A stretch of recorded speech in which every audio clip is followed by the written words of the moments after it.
Bismillahirrahmanirrahim. Assalamualaikum warahmatullahi wabarakatuh. Kembali lagi bersama saya Rahmawati. Pada kesempatan kali ini saya akan menjelaskan materi pada pertemuan keempat dengan judul sedian peroral. Nah, sebelum kita melangkah lebih jauh, saya akan menjelaskan terlebih dahulu apa sih itu sedian peroral. Nah, sedian peroral atau rute pemberian pada sedian peroral itu adalah rute pemberian di mana obat itu dimasukkan melalui mulut. Nah, keuntungan dari sedian ini yaitu dia itu sangat disukai karena bisa dibilang sedian yang rute pemberian yang paling mudah. Akan tetapi dia itu memiliki kekurangan. Kekurangannya itu jika obat diberikan melalui peroral, maka akan mengalami metabolisme lintas pertama di hati dan digenerasi oleh endosmatik dalam saluran cerna. Nah, maksudnya itu kan obat kalau misalnya diberikan pada sedian peroral itu akan melewati absorpsi yang absorpsi yang misalnya lebih banyak dilewati proses, dan dia itu melewati proses hati. Nah, apabila kita mengkonsumsi obat, contohnya kalau kita mengkonsumsi itu PCT terlalu sering, maka dia itu akan merusak hati. Itu kekurangannya kalau sedian peroral. Nah, sekarang kita lanjut. Kita lihat di sini ada grafik.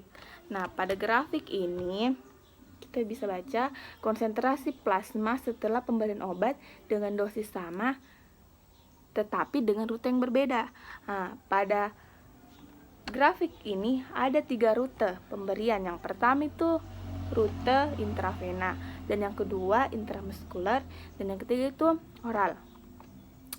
Yang dimana pada intravena itu yang dimana pada rute pemberian intravena yaitu obat yang dimasukkan ke dalam pembuluh darah. Contohnya infusa atau injeksi. Nah, sedangkan pada intramuskuler adalah obat yang dimasukkan melalui injeksi pangkal otot atau pangkal paha. Nah, terus di situ ada oral.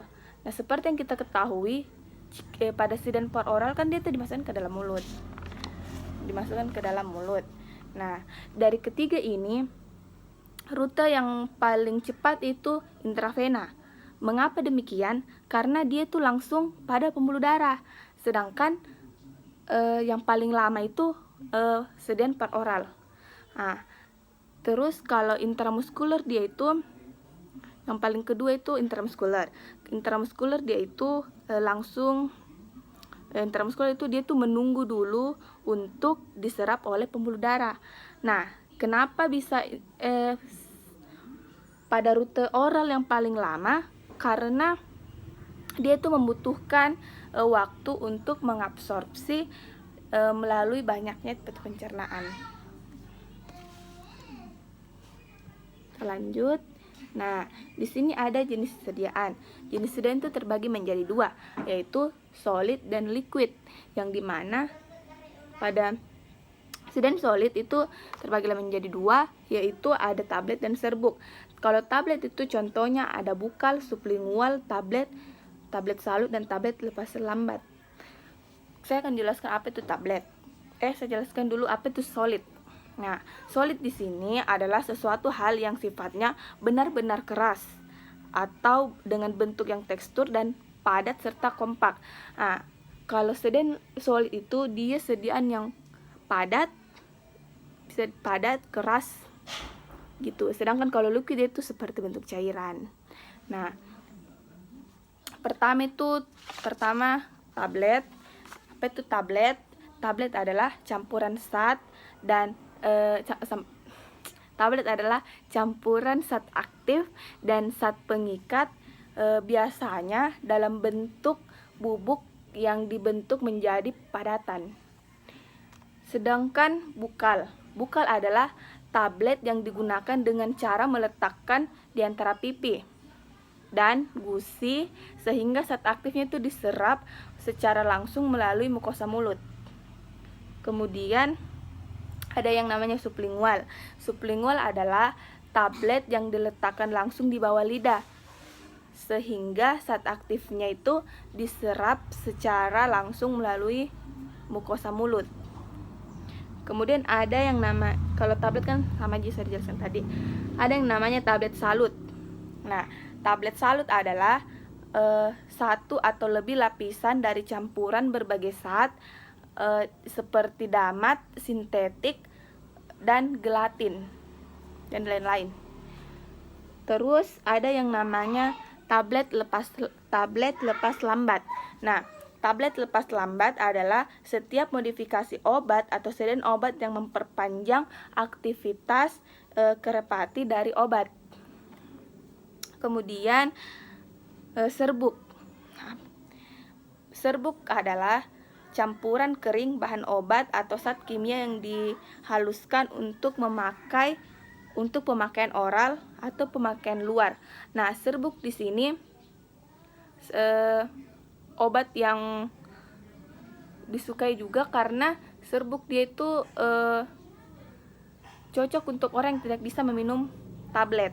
Dia itu mempermudahkan seseorang untuk yang tidak bisa minum tablet. Contohnya biasa pada anak-anak tidak bisa menelan tablet, maka diserbukkan. Nah, kita pindah kepada sedan liquid. Nah, seperti yang kita ketahui, liquid itu adalah cairan. Nah, contohnya itu seperti larutan, suspensi, dan emulsi.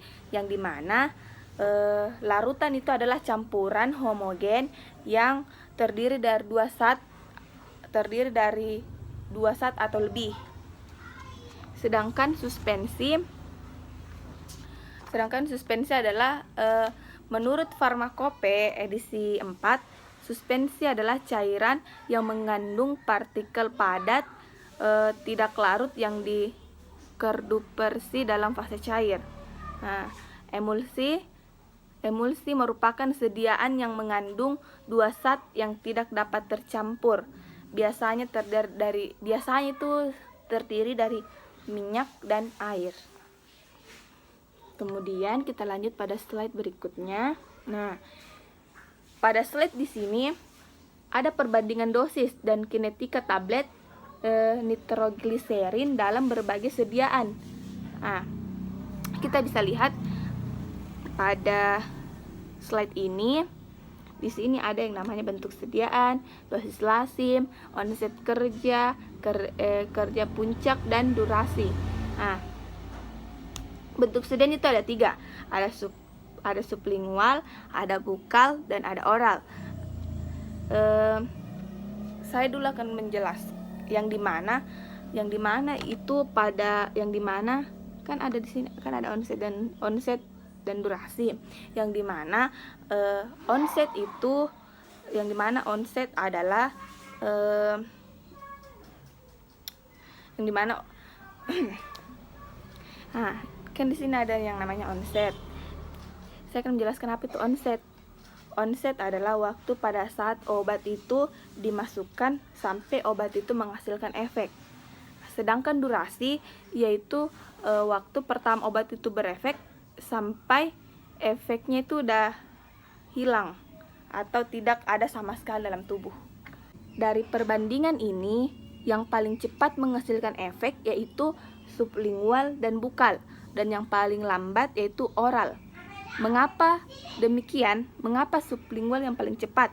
Karena sublingual dan bukal itu dia langsung pada sirkulasi sistemik, sedangkan oral banyak melalui absorpsi karena melewati dulu saluran cerna. Nah, kenapa durasi oral yang paling lama? Karena kita bisa lihat di sini dosis dari pemberian obat ini lebih tinggi. Dosis pemberian obat pada oral itu lebih tinggi dibandingkan dosis pemberian sublingual dan bukal.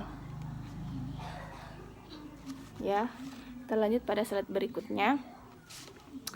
Kita bisa lihat di sini ada yang namanya biofarmaseutik, ada bukal, sublingual, tablet salut, serbuk, larutan, suspensi, emulsi. Nah, tadi sudah dijelaskan apa itu semuanya nih. Mulut. Di sini ada mulut, anatomi bagian-bagian mulut, histopatofisiologi, mukosa. Nah, apa itu mukosa? Mukosa adalah lapisan jaringan yang membatasi rongga dan saluran napas yang biasanya terlibat dalam proses absorpsi dan sekresi. Mukosa itu terbagi menjadi dua, yaitu lidah dan permukaan bagian dalam mulut. Pada permukaan bagian dalam mulut di sini ada yang namanya mukosa tipis yang banyak menyerap vaskularisasi bagus, dan terdapat vena dari daerah mulut yang mengalir ke jantung dan ke organ lainnya. Kemudian ada yang namanya air liur, pH, enzim atau petalin, yang dimana kita bisa ketahui itu yang dimana air liur itu berfungsi untuk menjaga keseimbangan pH mulut dan berfungsi untuk menghasilkan enzim petalin, yang dimana enzim petalin ini berfungsi untuk proses hidrolisis dalam mulut. Nah, lanjut, sediaan yang mengalami absorpsi di mulut ada dua, yaitu sublingual dan bukal, yang dimana pada sublingual itu sediaan yang diletakkan di bawah lidah, contohnya itu nitrogliserin, ISNDA, dan isoproteronol. Nah, sedangkan bukal itu seperti yang kita ketahui sediaan yang disimpan di pipi, contohnya itu progesteron dan ISDN. Kita lanjut pada slide berikutnya. Di sini kita bisa lihat pelepasan zat aktif. Maksudnya itu di mana bahan aktifnya itu akan lepas dari tablet bersamaan dengan melarutnya tablet pada mulut. Nah, kemudian dengan permukaan mukosa yang tipis dan vaskularisasi dalam mulut, maka akan memudahkan dalam penyerapan bahan aktif seperti jantung, organ target, dan hati. Kemudian pada slide di sini ada yang namanya lambung, anatominya. Nah, di mana lambung itu berfungsi untuk menyimpan makanan sementara dan tempat untuk menghancurkannya makanan. Nah, anatomi lambung itu, lambung tersusun atas 4 bagian, yaitu kardia, fundus, badan lambung, dan pilorus. Nah, di sini ada yang namanya pH, yang dimana pH tingkat keasaman lambung itu terkisar 1,5 sampai 3,5, dan volume lambung itu terkisar 50 sampai 70 mili. Tetapi volume pada lambung manusia itu berbeda-beda. Nah, terus ada namanya gerakan lambung, waktu transit, waktu pengosongan lambung, dan tegangan permukaan. Terlanjut pada slide berikutnya. Faktor yang mempengaruhi lambung pada waktu pengosongan lambung. Yang pertama itu volume. Mengapa volume itu mempengaruhi? Seperti yang kita ketahui bahwa manusia itu kan memiliki volume yang berbeda-beda. Jadi dia juga itu mempengaruhi faktor pengosongannya lambung. Nah, di sini ada makanan. Kenapa makanan mempengaruhi? Karena setiap yang kita makan, ada yang mudah diabsorpsi, ada yang sulit dihancurkan. Terus tekanan osmotik, hipertonik, dan besar partikel. Makanya saja.